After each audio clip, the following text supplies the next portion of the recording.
Alright, in this video we're going to look at solving some trigonometric equations that are pretty complicated. Now, I've done several videos so far where I talked about solving trig equations, and I started with pretty simple ones and kind of worked my way up to more and more complicated ones. So this is like kind of continuing that series, and they're getting more complicated as we go. So if you haven't seen some of the other videos, the previous ones that I did on solving the trig equations, you might want to check those out and kind of look at some of those examples and kind of work your way up to one of these more difficult ones like we're about to do here. But here we've got 1 plus sine theta equals 2 cosine squared of theta. Right, now, first thing when you're dealing with a trigonometric equation, if you have two different trig functions, like in this case a sine and a cosine function in the same equation, it's going to be kind of a problem, right? It's going to be hard to solve that because I don't know what angle to plug in here for sine and take the sine of that angle plus 1, and then it's going to equal 2 times cosine squared of that same angle. Like I don't really know how to work that. So the last video that I did, we had a similar one. We had like a sine and a cosine multiplied together, and then there was another term, and I was able to factor out, I think, the cosine of theta to separate the sine and the cosine, right? So that's one strategy you can use when you have two of the different trig functions. You can try to factor one of them out to like separate and create two separate factors where the two different trig functions don't mix together anymore. Or another strategy you sometimes have to use when you're solving trig equations is use one of the trigonometric identities to rewrite one of your trig functions in terms of another function. And that's what we're going to do here, right? So this 2 cosine squared of theta, right? Anytime I see that cosine squared theta, I think of the identity sine squared theta plus cosine squared of theta equals 1, right? So anytime I see a sine squared or a cosine squared, I can use this identity to at least do something, and then we'll see if that helps or if it doesn't help, and if it doesn't help, we'll have to try something else, right? So what I have here is a cosine squared of theta. All right, let me kind of put that in parentheses here. All right, so I want to replace that cosine squared theta, so I need to solve this identity for cosine squared of theta. So I subtract the sine squared to the other side, and I get cosine squared of theta equals 1 minus sine squared of theta. Right, so this I'm going to replace for the cosine squared of theta. Right, and notice when I do that, I'll have a sine on this side and then a sine squared on the other side, and now everything in my equation is in terms of one single trig function, just the sine function, and now I can use techniques to solve that equation from there.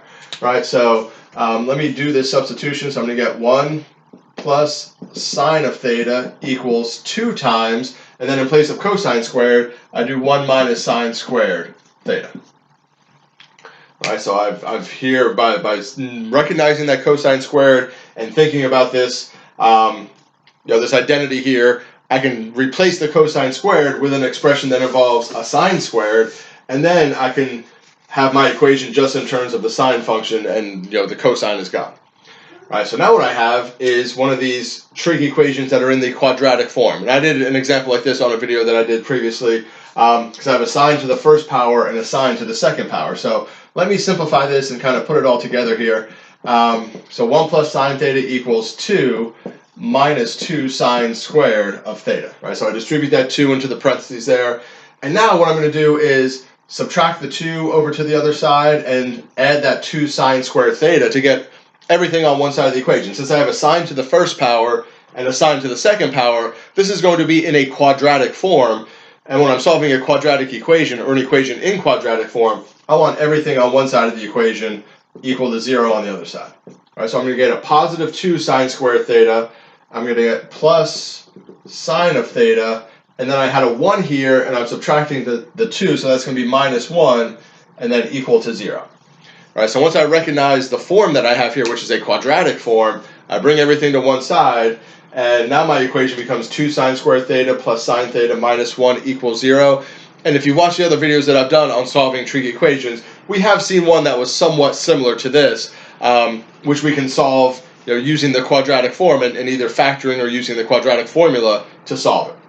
All right, but the key thing to even get started on this problem is, well, I've got a sine here and a cosine squared there.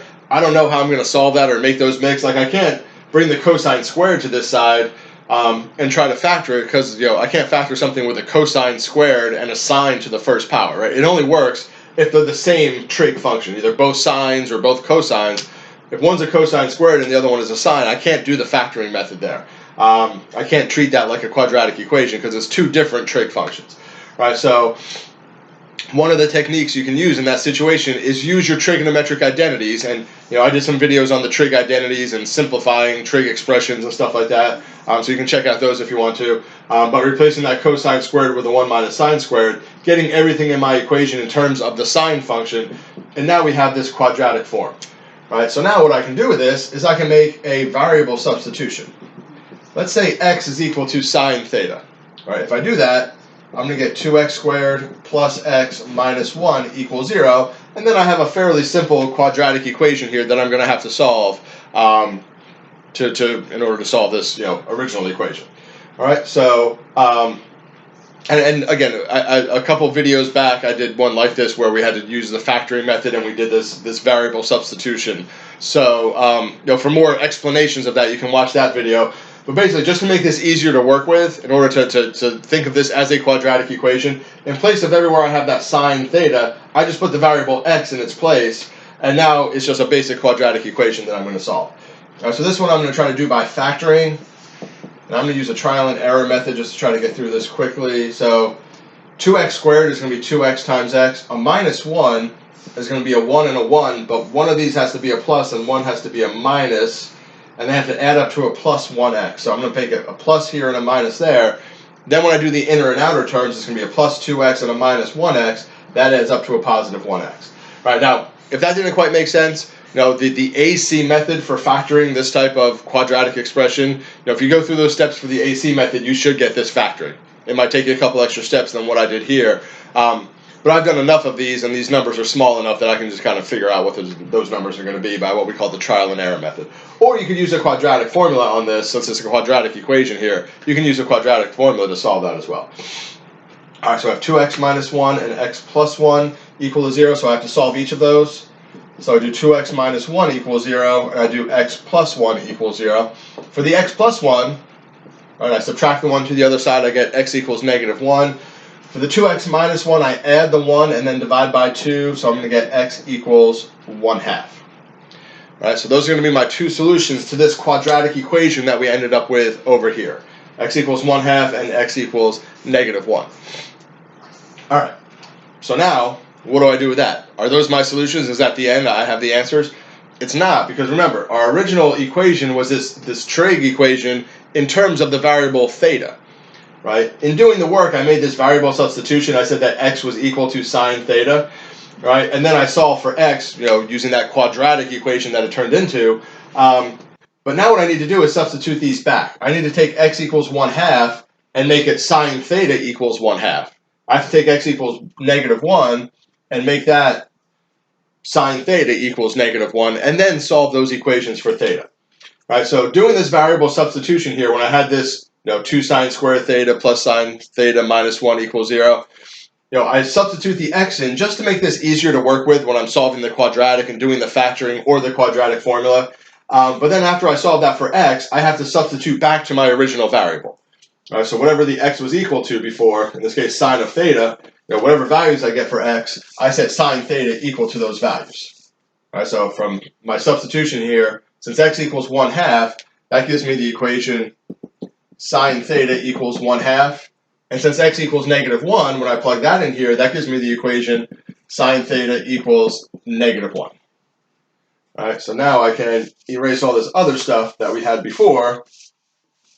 And now I have to solve these two equations to get the solution to my original equation that I started with. Right, so when you're solving these trigonometric equations, things can get pretty complicated. Right, there's a lot of different techniques you might have to use. We had to replace this using the identity, and then we had to, bring everything to one side and notice that it was in a quadratic form, and then make that variable substitution so we could factor or use a quadratic formula to solve it, and then substitute those values for x back into our, in terms of our original variable, which was that sine of theta, and now we need to actually go ahead and solve the trig equations, right? So we're still not quite done yet, but we are getting close, right? So if sine of theta equals 1/2, right? And at this point, if you've watched those other videos that I've done on the trig equations, this now should be the easy part, is actually figuring out, well, for what angles theta will sine equal 1/2, right? So sine is my y coordinate, right? If I'm talking about my unit circle and my trig hand. So if I put down my ring finger, I'll have an x of √3/2 and a y equal to 1/2, and the ring finger corresponds to the angle pi over 6. All right, so theta equals pi over 6. All right, so to do this, you don't have to draw out the unit circle and like fill in the entire unit circle and have the whole thing memorized. If you know how to do the trig hand, and if you don't know what I was doing there, find the video that I did on trig hand and the unit circle, and I explain how to do all that stuff. Or if you have the unit circle memorized, you think, okay, where's sine? That's my y coordinate. Where is y equal to 1/2? That's at pi over 6. So theta is equal to pi over 6. Right, but now, where else will sine equal 1/2? Right, we know it's going to be up here at pi over 6. Right, that has the terminal point root 3 over 2 comma 1/2. Again, for my trig hand, this is pi over 6 root 3 over 2 1/2. Now I also want the y coordinate to be a positive 1/2, which means I need to reflect that over into the second quadrant, where I'm going to have root 3 over 2 comma, no, negative root 3 over 2 comma 1/2. Right? If I reflect a point from the first quadrant over to the second quadrant, the x becomes negative, but the y stays positive. All right, now I want to know what angle is that, and in the second quadrant over there, that pi over 6 angle is going to be 5 pi over 6. Right, so I'm not really explaining why these numbers are what they are. I've done a bunch of other videos where I explain like the unit circle and how to find the angles and how to find the terminal points on the unit circle. So if you're not understanding how I'm getting the negative root 3 over 2 comma 1/2 or the 5 pi over 6 for this angle, I would encourage you to go back and watch some of those other videos.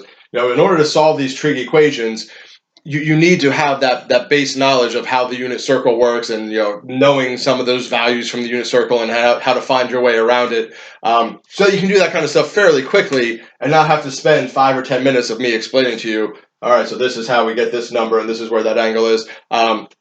Again, I've done that on other videos, so if you need that, go back and watch those other videos to get that understanding. But at this point, you should be at the point with trigonometry and with the unit circle where you can say, all right, pi over 6 is here. I'm looking for the sine equal to 1/2.